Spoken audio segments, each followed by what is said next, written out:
Sante Bwana Yesu, sante Bwana Yesu, katika jina la Yesu Kristo.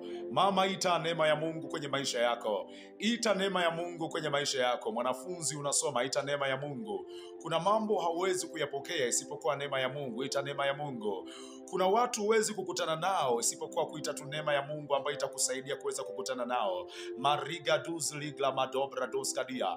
Yesu, ninaomba neema yako kwenye maisha yangu. Yesu, ninaomba neema yako kwenye maisha yangu.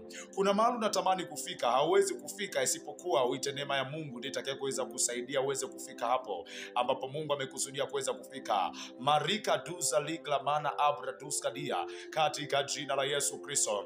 Ninajua unatamani ufike mahali fulani, hauwezi kufika isipokuwa tu kuita neema ya Mungu. Ita neema ya Mungu, ita neema ya Mungu hapo ambapo unatamani kufika. Hayo maono ambayo unatamani kuyafikia, ita neema ya Mungu. Yesu, ninaita neema yako. Yesu, ninaita neema yako kwa jina lako Yesu.